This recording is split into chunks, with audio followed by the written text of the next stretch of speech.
Senadores, advogados de defesa e acusação fazem alegações finais no processo de impeachment da presidente afastada Dilma Rousseff. Decisão final deve sair amanhã. Deputados aprovam medida provisória que permite a entrada de empresas privadas em ações do setor público. E essa edição destaca também: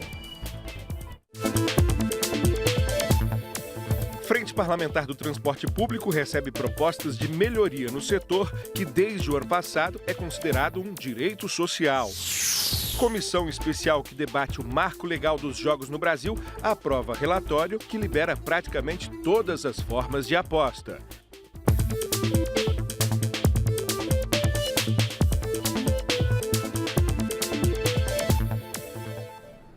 Boa noite, em Brasília, 11 horas e 36 minutos. O Jornal Câmara hoje começa agora.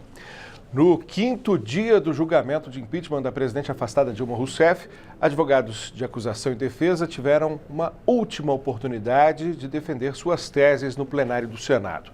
As duas partes reafirmaram os argumentos já debatidos durante todo o processo, mas as falas também tiveram um forte apelo político e um tom emocional. José Eduardo Cardoso, advogado de defesa, repetiu que uma condenação da presidente afastada seria uma injustiça e que Dilma Rousseff está sendo julgada por ter incomodado as elites. Já os advogados Janaína Pascoal e Miguel Reale Júnior, autores da denúncia, reforçaram a tese de que houve uma fraude eleitoral baseada em pedaladas fiscais. A advogada de acusação sustentou durante todo o tempo que o processo é legal e legítimo e deu um tom pessoal ao discurso. Eu não quero que ninguém deste povo tenha isso de dúvida a respeito da legitimidade do que está acontecendo aqui. Eu quero o povo brasileiro com o coração tranquilo. Isso é importante para mim. Um processo de impeachment, ele é triste. Não é fácil solicitar o afastamento de um presidente da República. No entanto, tem um lado muito positivo, porque o impeachment é um remédio constitucional ao qual nós precisamos recorrer quando a situação se revela especialmente grave. Afirmou que houve uma fraude eleitoral, baseada na maquiagem das contas públicas, com o objetivo de ganhar as eleições de 2014. Muitas foram as testemunhas que confirmaram que, no ano de 2014, programas sociais como o FIES foram inflados. As pessoas acreditaram que iam continuar no FIES, no ProUni, no Ciência Sem Fronteira, não só porque a presidente mentiu, mas porque os balanços mentiam, as estatísticas mentiam. A fraude foi completa. Ao final, pediu desculpas a Dilma Rousseff. Finalizo pedindo desculpas para a senhora presidente da República, não por ter feito o que era devido, porque eu não podia me omitir diante de tudo isso. Eu peço desculpas porque eu sei que a situação que ela está vivendo não é fácil. Eu peço desculpas porque eu sei que, muito embora esse não fosse meu objetivo, eu lhe causei sofrimento. E eu peço que ela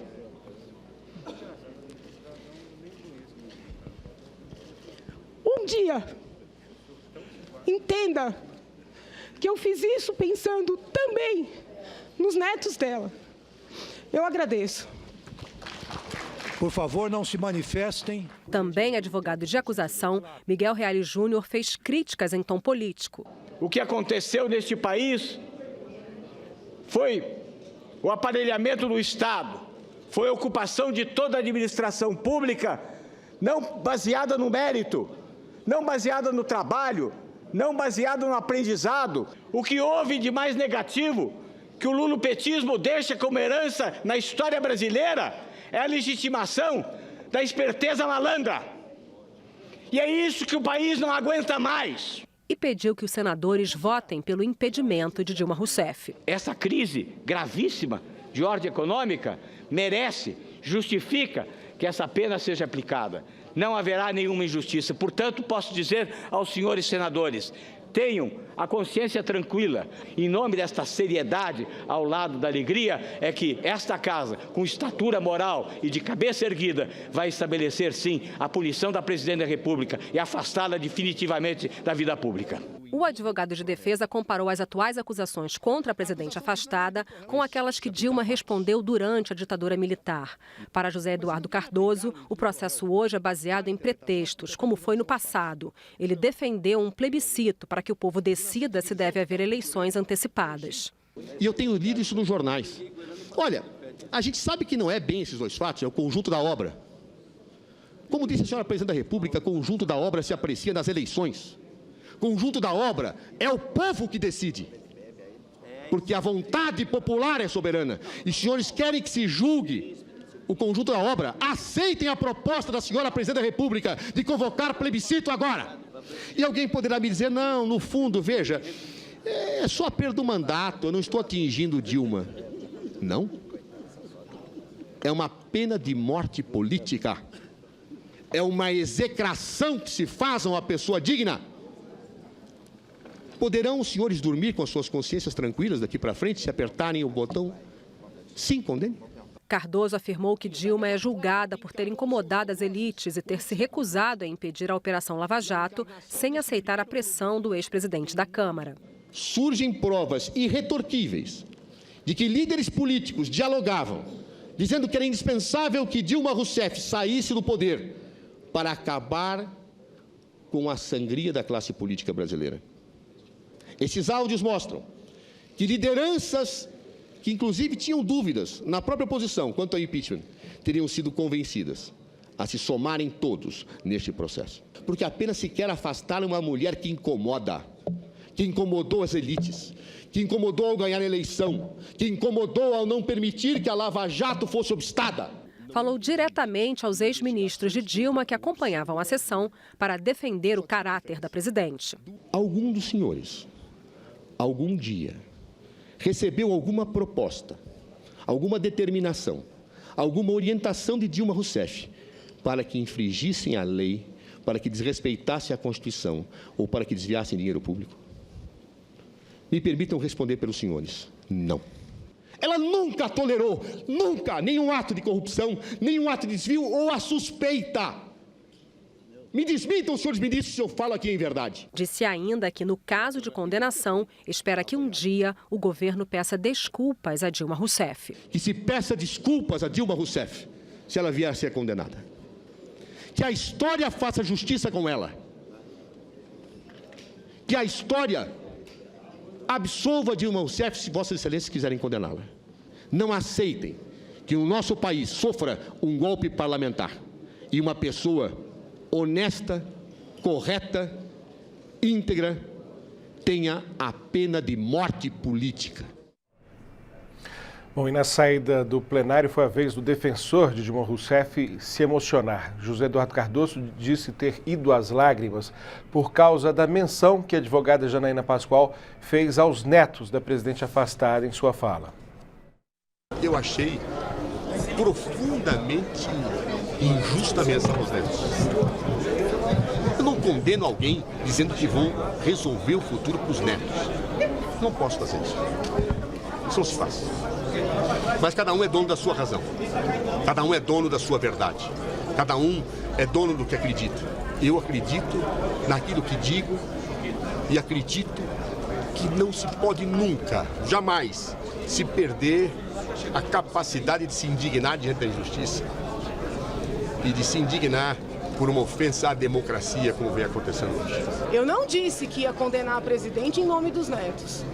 Eu pedi para os senadores condenarem a presidente pelos crimes que ela cometeu, que foram graves. Ele teve 1h30 e não enfrentou isso. Agora ele sai chorando porque disse que eu pedi para condenar. Desculpa, né? Veja, acho que é teatro. Agora, se for real, o que eu posso fazer? Se ele usou 1h30 e não enfrentou os argumentos. E nós conversamos agora com o repórter Marcelo Westphalen, que fala ao vivo do plenário do Senado e tem mais informações. Marcelo, boa noite. Qual é a previsão de término desse 5º dia de julgamento?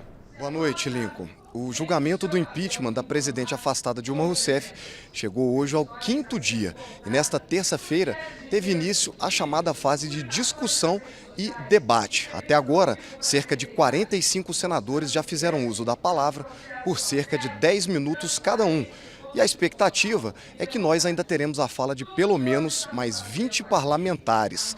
O ministro Ricardo Lewandowski, presidente do Supremo Tribunal Federal, e que também coordena os trabalhos aqui no plenário do Senado sobre o impeachment, acredita que os debates serão concluídos por volta de 3 ou 3h30 da madrugada.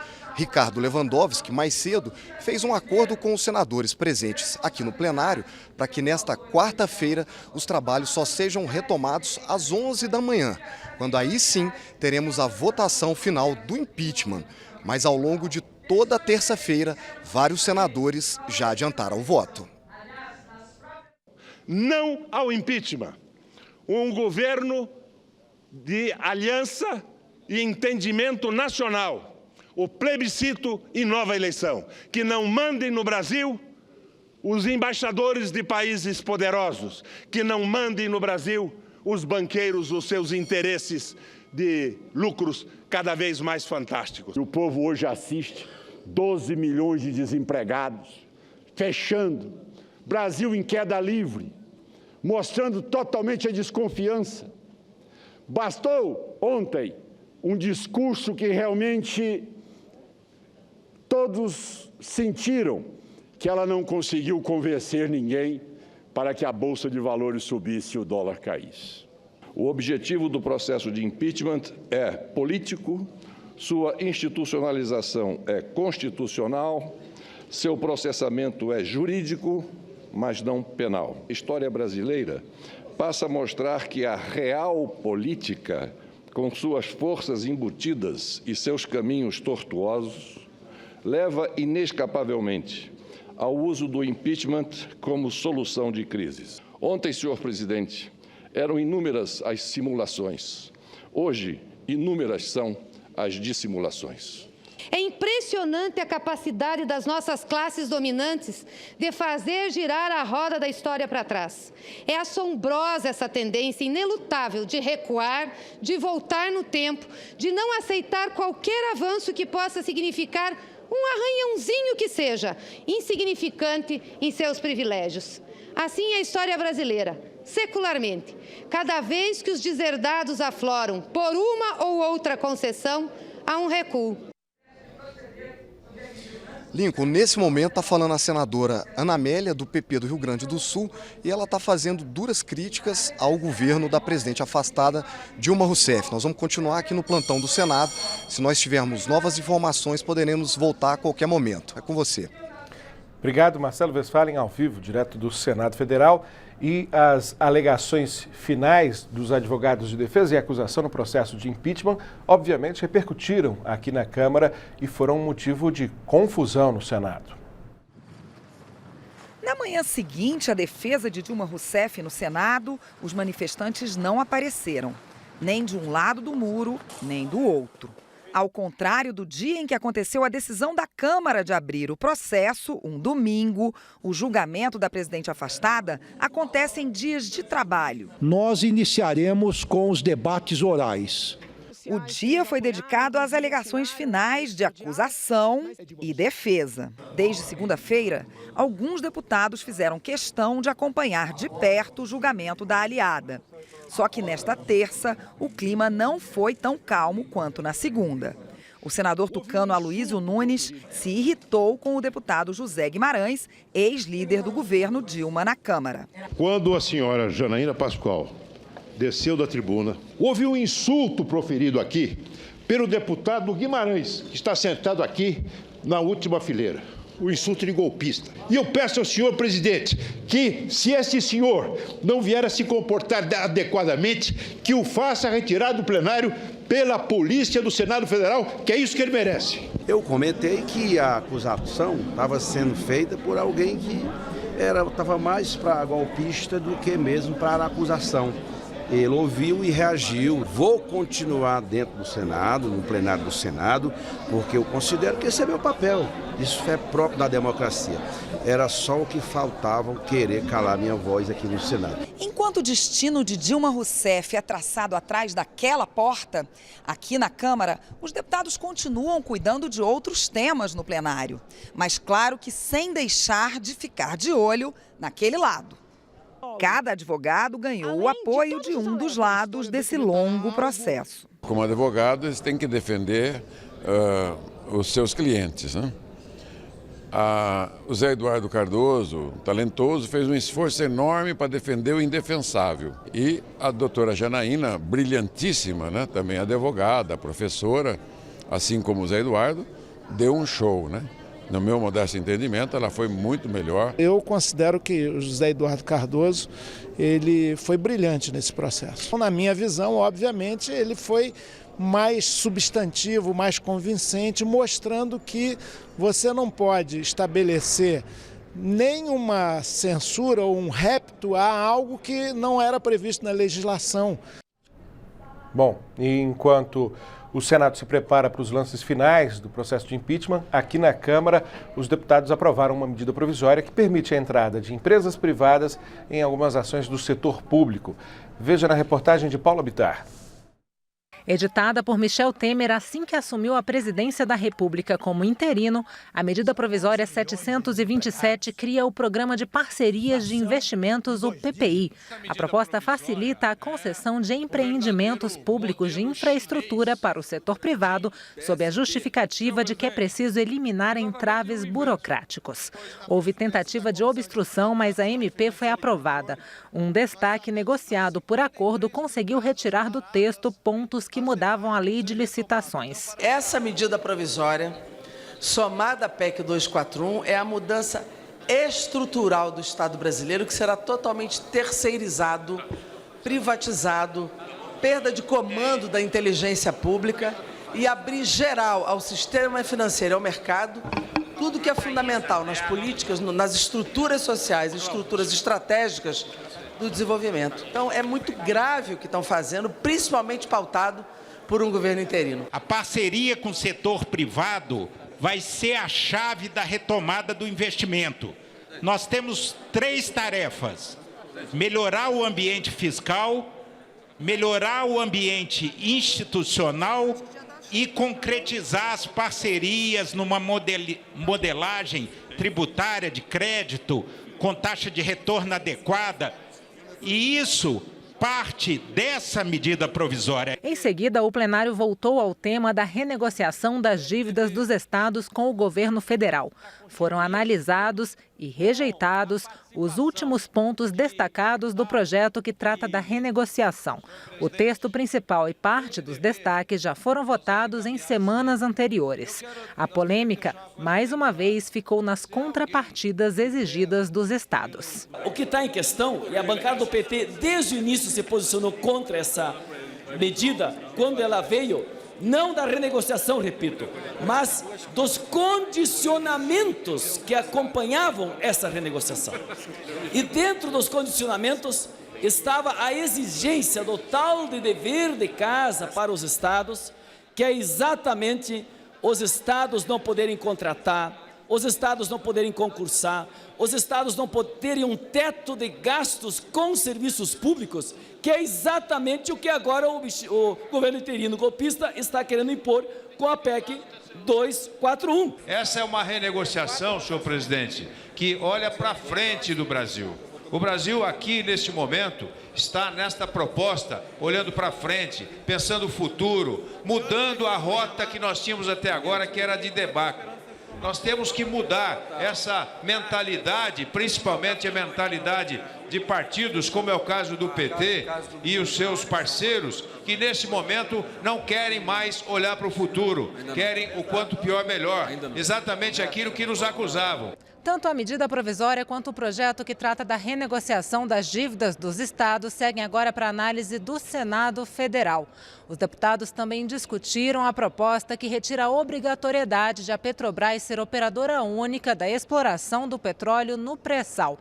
Mas a votação dessa proposta ficou para depois do dia 12 de setembro. Bom, e ainda nesta terça-feira, a Associação Nacional das Empresas de Transportes Urbanos apresentou à Frente Parlamentar do Transporte Público um estudo para viabilizar melhorias nesse setor.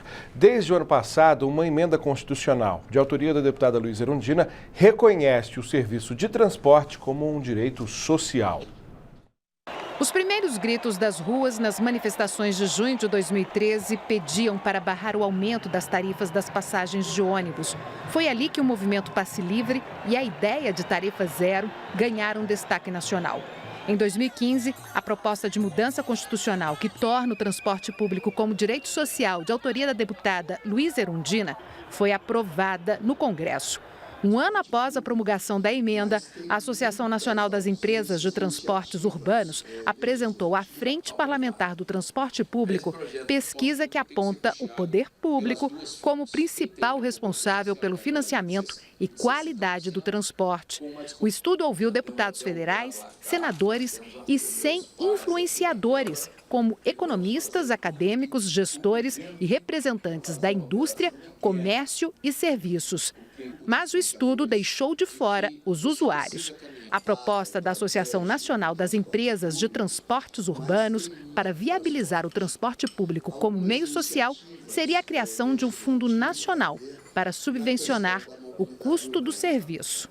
Na prática, significa que nós poderemos reduzir 30% do custo do serviço com subvenções, criando as subvenções, deixando no bolso da população 11 bilhões de reais por ano com a redução do preço da passagem, estimulando todas as atividades, fazendo uma grande redistribuição de renda e tentando atrair nova demanda para o transporte público. Trazendo mais demanda, você pode reduzir ainda mais o preço do transporte. Tem que ter a participação do governo. É isso que nós vamos discutir hoje e daqui hoje deve sair um projeto de lei colocando o governo para participar nessa gestão do transporte. Basta o governo criar um fundo para isso, que é fácil, que tem muitos. Ele pode tirar esse fundo, participação do petróleo, entendeu? Participação exatamente na área de fabricantes de veículos. O presidente da Câmara, o deputado Rodrigo Maia, recebeu nesta terça-feira centrais sindicais que estão preocupadas com as reformas previdenciária e trabalhista anunciadas pelo governo. Rodrigo Maia disse que a reforma trabalhista não será analisada este ano. O deputado Paulo Pereira da Silva defendeu a retomada da geração de empregos na construção civil. Achamos que agora o governo será cobrado para fazer essas reformas e pode mandar para cá toque de caixa. Nós queremos dialogar, queremos discutir, queremos fazer a reforma mais negociada, discutida com os sindicatos, discutida com as centrais sindicais. E por isso pedimos aqui ao presidente esta possibilidade. Estamos dispostos a continuar a negociação com o governo, mas queremos também a oportunidade daqueles itens que nós não concordarmos, a casa aqui está à disposição para discutir com as centrais sindicais, com os sindicatos, com as federações, com as confederações, para que possa ser corrigido. Não podemos fazer um projeto que tira, ou uma reforma que tire direito dos aposentados e direito dos trabalhadores. A comissão especial que analisa o marco legal dos jogos no Brasil aprovou nesta terça-feira o relatório final do deputado Guilherme Mussi. O parecer reúne vários projetos que regulamentam atividades de cassinos, casas de bingo, jogo do bicho e outras modalidades de aposta hoje proibidas, como as máquinas caça-níquel e os jogos online. O relator do projeto, o deputado Guilherme Mussi, ampliou o relatório. O novo texto libera os jogos online e permite máquinas de jogos fora dos cassinos e casas de bingo. Nós acabamos acatando a liberação de máquinas em alguns pontos específicos que antes, num texto antes, só permitia em casas de bingo e também nos cassinos. Agora você pode explorar essas máquinas em pontos específicos onde seja regulado a entrada de menores de idade também, em jockeys clubes, em estádios de futebol. Então houve algumas concessões, era um texto mais restritivo antes, agora nós conseguimos aí deixar ele um pouco mais abrangente, contemplando os anseios de não só de alguns deputados, mas de outros segmentos de pessoas que tenham interesse também em investir no jogo no Brasil. A tributação dos jogos ficou fora do texto para permitir a aprovação do relatório na comissão especial. O tema deve ser tratado quando o projeto chegar ao plenário, por meio de uma emenda. O presidente da comissão trabalha para que o projeto seja analisado ainda neste ano pelo plenário. Conversei com o relator, com diversos membros da comissão, que proporcionalmente cada um deles representa os seus partidos, para que a gente faça um requerimento de urgência, pegue a assinatura e o apoiamento de cada um dos líderes dos partidos que estavam representados aqui nessa comissão e que compõem a maioria dos líderes dos partidos grandes da casa e de muitos pequenos também, para que a gente, votando por consenso essa matéria, possa, em 8 dias, nós termos condições de levar ela ao plenário. A proposta de marco legal dos jogos regulamenta atividades de cassinos, jogo do bicho, bingos, loterias estaduais e uso de máquinas de vídeo, bingo e caça-níqueis. Quem é contra o marco legal dos jogos argumenta que as mudanças não vão trazer benefícios econômicos para o país e podem aumentar o número de pessoas viciadas em jogos. A jogatina traz a compulsão, que é uma doença que caracteriza uma doença chamada ludopatia, doença do jogo. Hoje afeta milhões de pessoas no mundo. Para uma jogatina de uma máquina vídeo poker, caça-níquel, de um baccarat, desses jogos viciantes, de grandes empresas, de grandes capitalistas do mundo inteiro que vêm aqui, que só querem o nosso dinheiro. Você acha que eles vão vir aqui fazer filantropia e pagar impostos para o governo e gerar empregos? Eles querem fazer tudo automatizado e pagar o menor valor de imposto possível. E esta edição termina agora. Para outras informações ou para rever nossas reportagens, é só acessar a nossa página na internet. O Jornal da Câmara volta amanhã.